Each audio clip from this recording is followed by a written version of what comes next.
À 24 ans, Vanessa vient tout juste de sortir d'une clinique spécialisée dans les troubles alimentaires. Elle y a passé 4 mois pour tenter de guérir de sa boulimie. C'est une jeune femme encore très fragile qui va retourner chez ses parents. Vanessa ne s'aime pas physiquement, elle se trouve trop grosse. Immonde.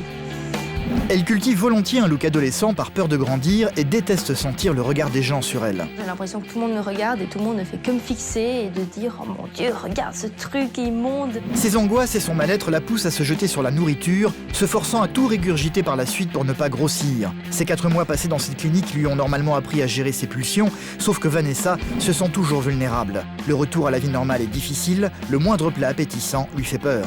J'ai l'impression que si je mange ça, ça va directement faire et se mettre sur mes cuisses.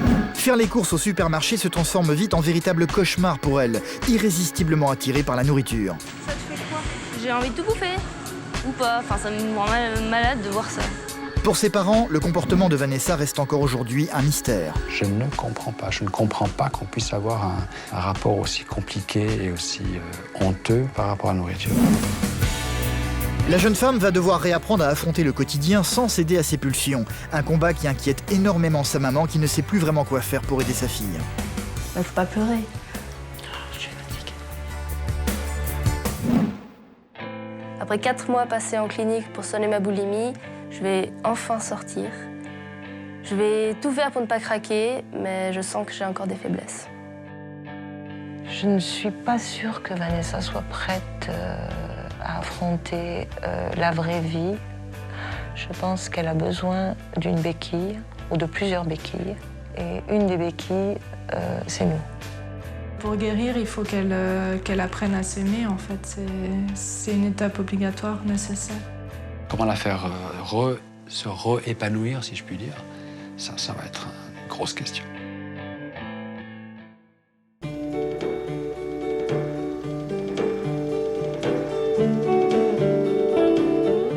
Cela fait 4 mois que Vanessa est dans cette clinique privée spécialisée dans les troubles alimentaires se trouvant en Suisse. Son séjour est terminé, elle doit donc emballer toutes ses affaires sans oublier ses précieuses peluches avant de rentrer chez elle.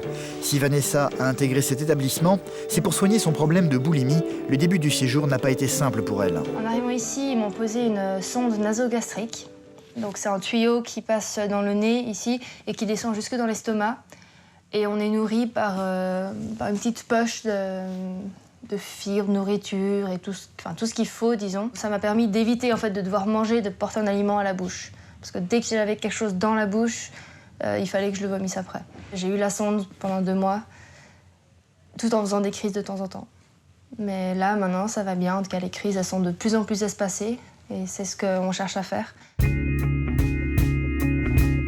Cela va mieux, mais Vanessa ne se sent pas encore tout à fait guérie. La clinique lui a appris pendant ces derniers mois à ritualiser les repas. Elle doit manger à heure fixe des quantités normales pour banaliser le fait de se nourrir. Aujourd'hui, Vanessa mange mieux, mais la crise de boulimie n'est jamais très loin. Sa chambre peut en témoigner. On a quand même des petites cachettes de nourriture à droite à gauche. Il faut une cuillère pour ouvrir le coffre. Et il y a des barres de chocolat, de la sauce soja.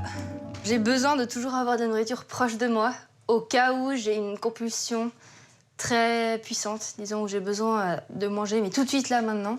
Je mâche même pas, j'avale, ça vient tout seul. Et je m'arrêterai pas à ça. Je sais que c'est uniquement psychologique, c'est pas une question de faim. Donc en même temps, ici, j'ai pas grand-chose, mais ça reste que ça me rassure et en même temps, ça fait peur parce que je sais que si je commence, après, il y a un risque que je mange tout. Vanessa cachait de la nourriture dans sa chambre, pourtant les crises sont tolérées dans cette clinique. Chaque pensionnaire a le droit de craquer 1 fois par jour. Quand le désir de manger est trop violent, ils ont le droit d'accéder à une pièce un peu particulière. Alors ça c'est le placard à nourriture. C'est-à-dire qu'on met nos sacs, là-dedans avec toutes les réserves de nourriture pour les crises. Il y a surtout du chocolat, il y a des céréales. On a à peu près 1 heure normalement pour faire une crise. Et quand on a fini, on remet tout ici. Pour sa sortie de la clinique, ses parents sont venus la retrouver, Muriel, sa maman, et Sacha, son papa. Ils sont très inquiets et un peu désemparés face aux problèmes de leur fille. Avant de l'avoir définitivement quitté la clinique et revenir chez eux, ils vont rencontrer l'un des psychiatres de l'établissement. J'ai une question pour vous. Comment devons-nous réagir dans une situation de crise? Quelle est la réaction, entre guillemets, idéale? La consigne simple que je peux donner, c'est que chaque fois que vous pouvez éviter de parler de ça, c'est mieux. Oui. Ça peut paraître curieux, mais peut-être déjà vous avez entendu parler de ça. Et même des allusions, des remarques qui semblent banales, pour n'importe qui, demander est-ce que tu as bien mangé, est-ce que c'était bon, est-ce que tu en veux. Même ça, si vous pouvez éviter, c'est mieux. Et quand Vanessa n'arrive pas à manger ce que vous avez préparé, c'est dû à son trouble, c'est ce qu'elle combat, elle fera ce qu'il faut avec sa thérapeute pour y arriver. Avec le docteur, mes parents, ils étaient, j'ai l'impression, inquiets. J'avais vraiment l'impression qu'ils s'intéressaient techniquement à moi. Alors que je sais que c'est le cas, mais j'ai toujours l'impression de ne pas en valoir la peine. Donc, ça m'a vraiment fait du bien de me sentir soutenue et de savoir que eux aussi, disons, étaient un peu angoissés par cette sortie et qui voulaient faire du mieux possible. Et on tient les pouces à Vanessa. On est tous solidaires. Oui. C'est l'enfer. Merci. Vanessa a 24 ans et aime bien cultiver son look d'adolescente. Elle a en fait très peur de grandir. À la clinique, c'est avec les pensionnaires ayant entre 15 et 18 ans qu'elle s'est le plus liée. Elle doit maintenant leur dire au revoir. Moi aussi, t'as manqué. Et puis tu me aimeras toujours toute ta vie. Alors ce retour, c'est effectivement difficile, mais j'ai pas du tout envie de retourner à la clinique. J'y ai passé 4 mois, ça suffit.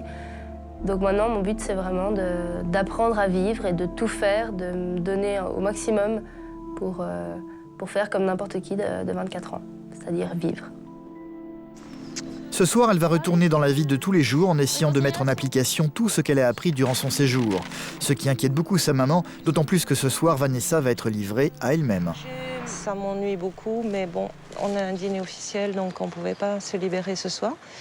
Et de ce fait, oui, un peu d'inquiétude quand même, de savoir que si ça se passera bien, si elle saura bien manger sans avoir elle-même aussi une angoisse de se retrouver toute seule. Mais j'ai confiance, je pense que ça va bien se passer. Et puis demain matin, on la reverra après sa soirée en boîte, puisque mademoiselle va en boîte. Alors voilà. C'est ici que vivent ses parents, dans cette grande maison au bord du lac Léman. Cela fait 6 ans que Vanessa est boulimique, depuis qu'elle a tenté de faire un régime en s'affamant pour perdre du poids. Elle déteste son corps se trouvant beaucoup trop grosse. Sauf qu'à force de s'affamer, elle s'est mise à faire des crises de boulimie qu'elle compensait systématiquement en se faisant vomir juste après. Un cycle infernal dont elle tente de se sortir encore aujourd'hui. Ce soir, elle va prendre son premier repas seule depuis 4 mois. C'est donc un peu effrayée qu'elle va s'approcher du frigidaire. Manger. La première chose qui va lui sauter aux yeux, c'est le fromage. Elle adore ça, mieux vaut ne pas en manger pour éviter la crise de boulimie. Heureusement pour elle, il y a un autre frigo dans la cuisine. Une pomme de terre, ça fait les féculents. Muriel, sa maman, lui a préparé des brocolis et des asperges cuites à la vapeur. Ouais. Vanessa va accompagner tout ça avec du jambon et du concentré de tomates. Les habitudes que j'ai prises à la clinique, de manger à des heures régulières, de manger des plats très précis, disons, séparés entre viande, féculents, légumes et tout ça, c'est quelque chose de très rassurant parce que je sais qu'en faisant ça, je ne vais pas faire faux. La peur de la crise de boulimie ne la lâche jamais vraiment. Son premier repas hors de la clinique semble lui convenir. Il est équilibré et ne présente aucun risque pour elle. C'est pas un repas de fête, hein. C'est simplement que ce soir, j'ai pas le temps de me faire un vrai repas. Mais je dois respecter les horaires. Si j'avais attendu peut-être 8h30 ou 9h, il y a des grands risques, disons, que je sois partie en vrille. J'ai commencé à manger tout ce que je trouvais dans les armoires, même si c'était en attendant de cuisiner. Donc je préfère manger un peu tristement et banalement et réussir à tenir et à garder mon repas. Pour fêter sa sortie de clinique, Vanessa a prévu de sortir en boîte avec l'une de ses amies. Même si aller dans ce genre d'endroit est toujours un peu une épreuve pour elle qui ne supporte pas son corps. Si je suis entourée de personnes qui sont plus minces que moi, j'ai l'impression de ne pas avoir de valeur, de ne pas exister, que je ne vaux pas la peine d'être là, que il vaut mieux que je parte, parce que je risque de déranger, parce que je risque de faire tâche.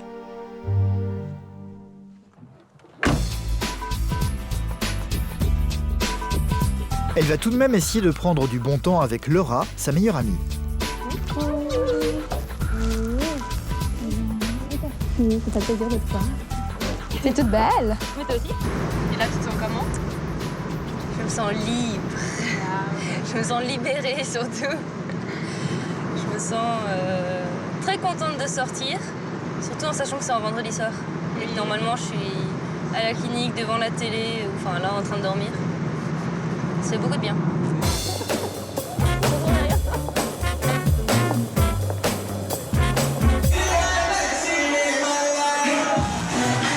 Aujourd'hui, c'est soirée rap. Vanessa va tenter d'oublier ses soucis et son mal-être. Depuis longtemps, elle a pris l'habitude de danser au milieu des autres, les yeux fermés. Les yeux fermés en dansant, c'est presque essentiel pour moi, enfin obligatoire.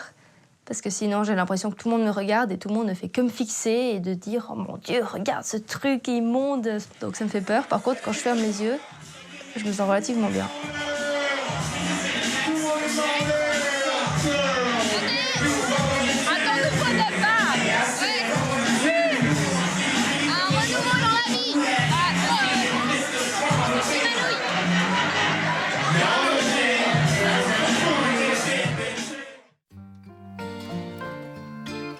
L'important pour Vanessa, et ça Muriel, sa maman, le sait, c'est de ne pas rester inactive dans la maison. Elle a donc décidé de l'emmener faire des courses avec elle. Bon, on y va, Vanessa? Ouais. On est parti?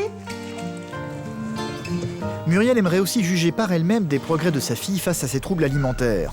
Les supermarchés sont des endroits dangereux pour elle, les tentations sont partout. À peine arrivée, Vanessa se sent très mal à l'aise. Pas de fruits. Mais il faudrait que tu en manges un peu plus de fruits. J'ai pas envie de manger des fruits. Aucun fruit? Non. Durant leur course, Vanessa va examiner méticuleusement les étiquettes de tous les articles en rayonnage. Je regarde très souvent les étiquettes pour regarder les calories. Dans 5 ou 6 aliments qui se ressemblent, par exemple dans les céréales ou honnêtement même dans les légumes, je vais regarder quand même celui qui en a le moins.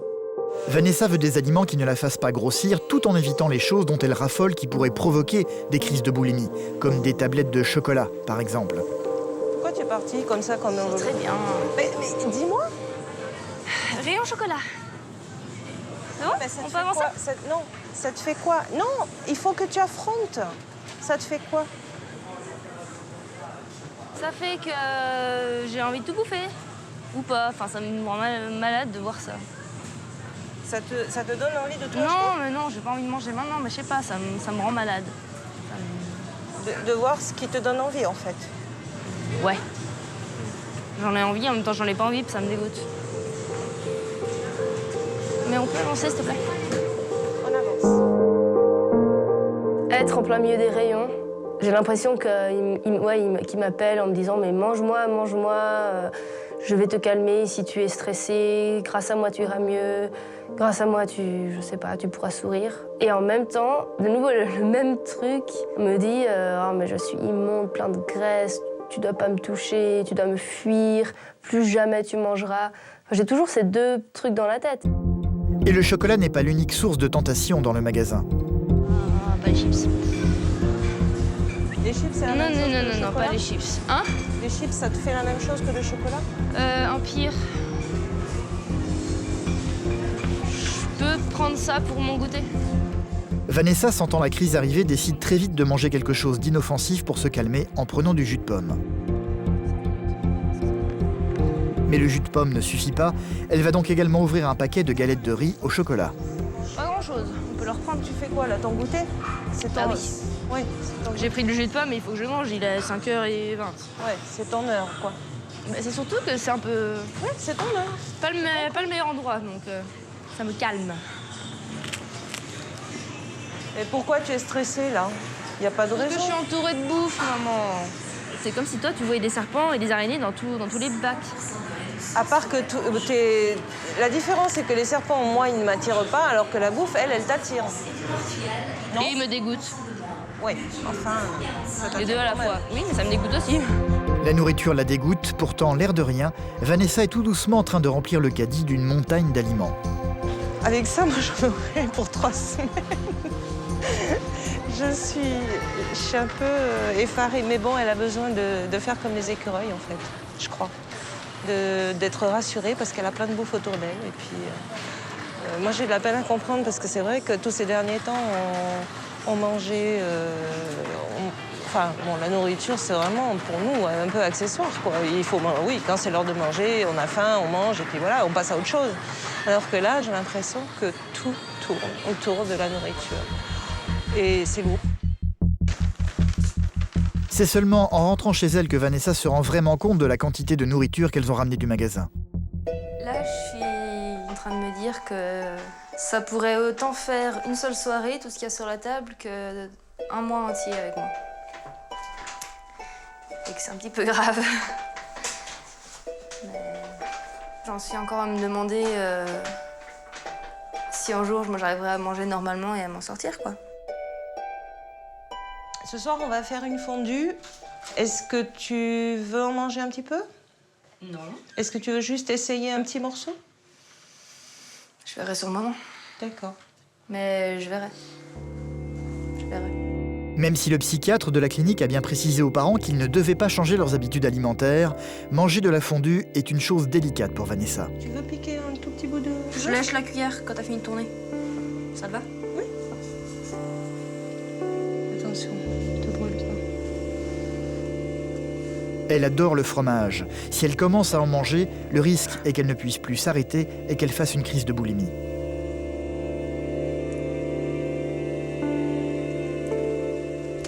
C'était bon? Ok. La prochaine fois, tu prends-moi un petit bout de pomme de terre. Le fromage, c'est de l'huile en puissance. Ça veut dire que si je mange le fromage, il finira au fond des toilettes.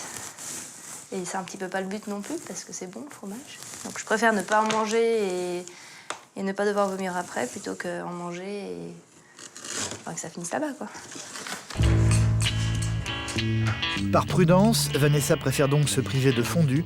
À la place, elle va se composer une assiette un peu particulière, composée de miettes de thon, d'oignons, de pommes de terre et de cornichons. Alors Vanessa, Bon, hein. ça en tout cas, le couleur, le plaisir des yeux, c'est garanti. Super. J'ai le droit de manger. Bon appétit. Bon appétit. Bon appétit. Bon nappe. C'est très bon avec du vinaigre.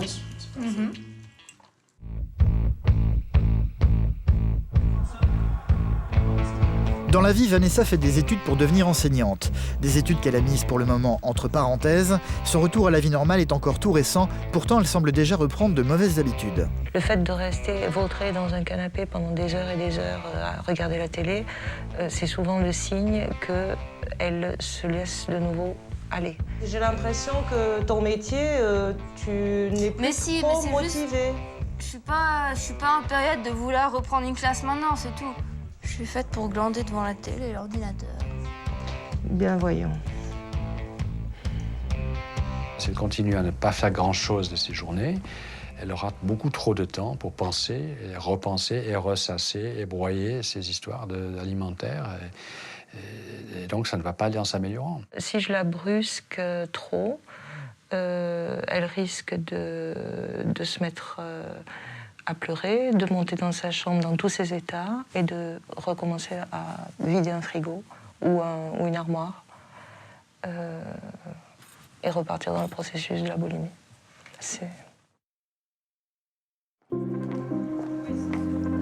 L'important est donc de maintenir Vanessa occupée. Aujourd'hui, c'est déjeuner chez sa grande sœur Natacha.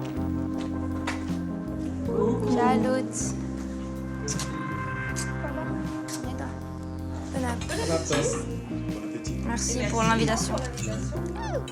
Au menu, du poulet aux cacahuètes, un plat qui va forcément très inquiéter Vanessa. Bon, ça c'est toujours pareil, c'est l'huile qui remonte à la surface, mais ça ne veut pas dire pour autant que c'est très gras. Quand, avec la sauce, par exemple, elle regardait ça comme si c'était une tête de mort, quoi. Ça, j'ai de la peine à le comprendre. J'ai de la peine à percevoir, à concevoir qu'on puisse être soit dégoûté par de la nourriture. Sérieusement, Vanessa, ça te dégoûte? Ça te dégoûte de voir des gens comme ça? J'ai l'impression que si je mange ça, que ça va directement faire et se mettre sur mes cuisses, quoi, et sur mon ventre.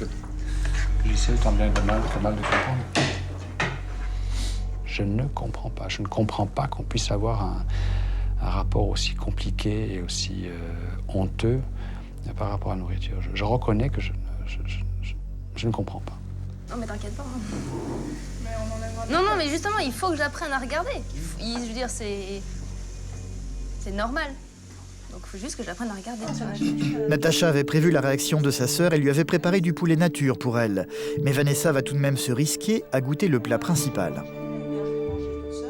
Non, la sauce est bonne, j'en ai pas mis beaucoup, mais on sent la cacahuète, puis j'aime bien ce goût de cacahuète. Donc, mais j'ai testé, j'ai essayé, je suis contente. C'est vrai. Voilà.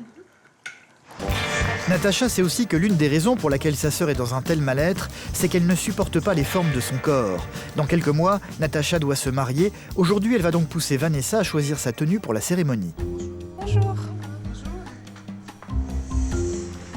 Oh, 40, j'ai 40. une poitrine d'hippopotame. Arrête, Vanessa. Moi aussi, je fais du 38-40. Hein. Oui, mais On fait exactement la même taille, donc... Et t'arrêtes pas de dire mais t'es super mince, gna gna gna. Bah oui, mais bon. Taille. Regarde, qu'est-ce que tu T'as penses? pas la même forme, oui, j'ai vu. On n'a pas les mêmes formes, mais t'as une poitrine 15 fois mieux que moi, hein, déjà. Oui, bah 3 fois trop grosse aussi. Ça, t'en penses quoi? Ça ressemble à rien. T'as toujours eu un complexe sur tes hanches, mais Bah franchement, oui, il faut que parce t'arrêtes. que j'ai des hanches, justement, j'ai des... Mais on n'a pas la même morphologie, mais t'as pas des grosses hanches. Elles sont plus larges que moi, certes, mais... Plus large que maman, plus large que mamie et plus large que tout. Oui, ben regarde, j'en sais rien. Il y a d'autres filles dans mon entourage qui ont des hanches plus larges que toi.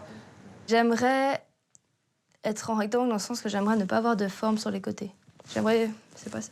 J'aimerais être vraiment droite comme ça. J'aimerais ne pas devoir faire le sablier avec des fesses et des hanches larges. Si elle pouvait ressembler à Kate Moss, pour elle, c'est son idéal féminin. Et puis, sa perception de la beauté féminine, elle est complètement perturbée, quoi. Faut pas que tu continues à plus manger, à faire des régimes draconiens et tout, parce que ça va rien changer. Tu ferais 10 kilos de moins, ce serait la même chose. C'est dans ta tête qu'il faut faire le déclic. J'ai pas envie de perdre 10 kilos non plus, j'aimerais juste perdre encore un petit peu. Je sais pas, Mais tu crois réellement que ça va changer quelque chose? Dans ma tête, oui. Je sais pas. Bah, je pense pas.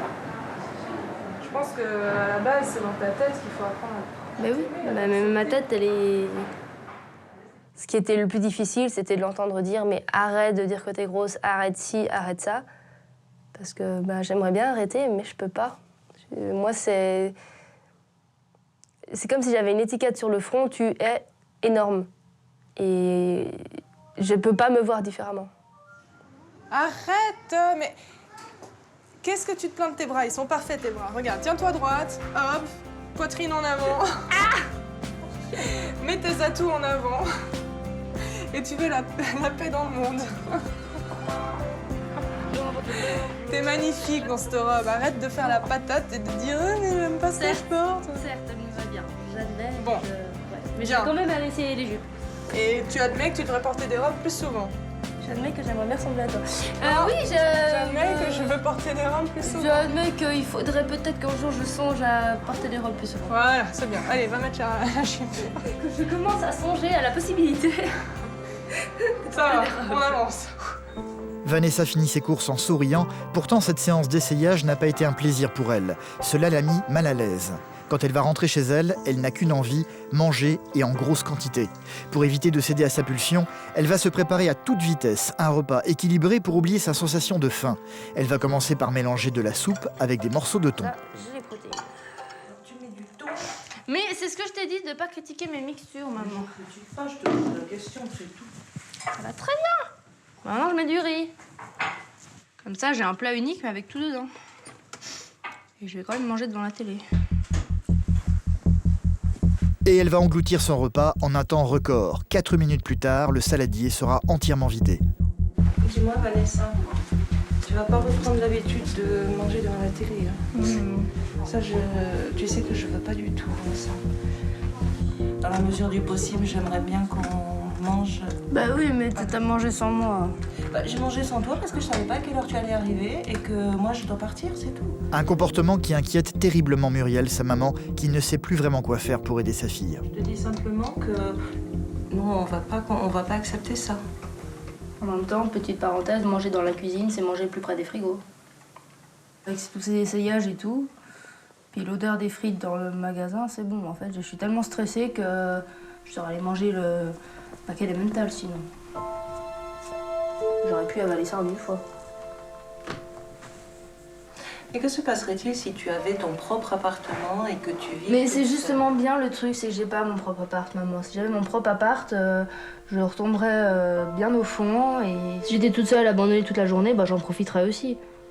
Je ferais que bouffer, vomir, bouffer, vomir, bouffer, vomir toute la journée. Ce serait pas le but, non? Et ça serait pas le but, mais en même temps, c'est quand même plus simple pour moi aussi. Parce que je suis tellement habituée à faire ça qu'au final, moi, c'est pas facile de pouvoir manger un repas normal comme ça. Bah oui, bah, j'essaie de changer mes habitudes aussi. Enfin, t'imagines juste que pendant 5 ans, j'ai pas gardé mes repas, donc... Pour une fois, entre guillemets, je dirais, là, j'ai besoin de... Enfin, je peux pas être seule dans mon truc. Si j'étais toute seule, bah, faut pas pleurer. C'est très bien que j'essaie de le faire en bien.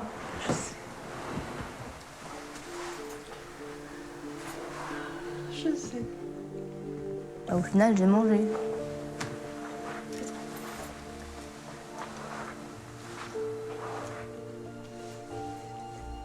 Qu'est-ce qui te fait pleurer? Je suis fatiguée. Oui. Non, c'est un peu dur nerveusement, tu sais. Bah oui, je sais. Pour moi aussi. Pour vous, oui. Pour moi aussi. Je sais bien. Bah... Il y a quelques mois, je me serais levée, j'aurais presque jeté le plateau et je serais allée m'enfermer dans ma chambre. Sans demander mon reste et sans vouloir manger, en disant que de toute façon, elle comprenait rien, etc., etc. Là, j'arrive quand même à avoir une discussion avec elle. Si on veut arriver à ne pas trop s'énerver les uns les autres, il faut aussi que nous, on fasse des efforts de notre côté, mais que tu en fasses aussi. Oui. Chaque fois que je la vois qui n'est pas sûre d'elle et qui commence justement à flancher, ça me fait mal. Un nouveau jour se lève pour Vanessa. En sortant de la clinique, Vanessa avait en tête de tout recommencer à zéro et quelque part de se réinventer une vie. Elle a 24 ans mais refuse de grandir. Sa chambre ressemble toujours à celle d'une adolescente. Alors son papa va lui proposer quelque chose. Tu vas t'atteler à ta chambre aujourd'hui? On verra. Tu vas vraiment bien nettoyer tout ce qui est mur, tout ce qui est boiserie.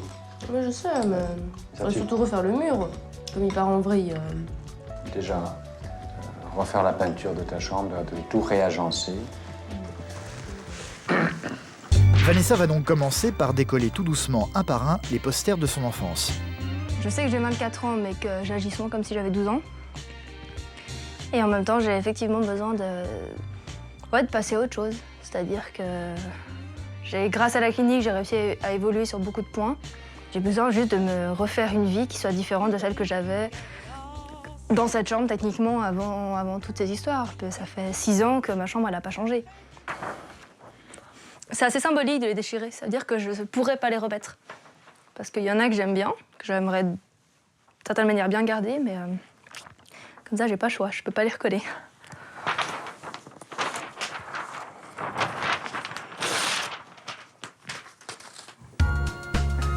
Les peluches vont subir le même traitement. Le fait de nouveau qu'elle ait décidé d'enlever ses posters, sa chambre aura un nouveau look. C'est elle qui va le réaliser dans l'essentiel. C'est très bien. C'est un peu plus tard que ses parents vont découvrir une nouvelle chambre débarrassée du passé qui ne demande qu'une chose, être redécorée. Waouh! Bah dis donc, quel changement! Le changement de chambre, c'est vraiment pas que de la déco, c'est un changement profond dans sa tête. Elle a envie de changer. Ça montre aussi que tu as envie d'avancer, puis de mûrir, de devenir une adulte. On va essayer. Bah ouais. C'est un peu le principe. Bah c'est dans tout le processus que tu as entamé. Je pense que c'est vachement positif tout ça, dis donc. C'est un premier pas pour Vanessa vers une possible guérison, une chose qui en tous les cas soulage énormément sa maman. C'est bon signe, c'est très bon signe. Et ça me fait espérer que, voilà, elle va s'en sortir. Je dirais pas que la boulimie est derrière moi, simplement que j'ai peut-être fait un petit pas sur le côté. Plutôt, elle est encore sur le même niveau que moi, mais plus éloignée. J'en suis pas sortie, mais j'essaie de m'éloigner, de m'en éloigner le plus possible. Ouais. On va manger? Oh. Oui, on va manger.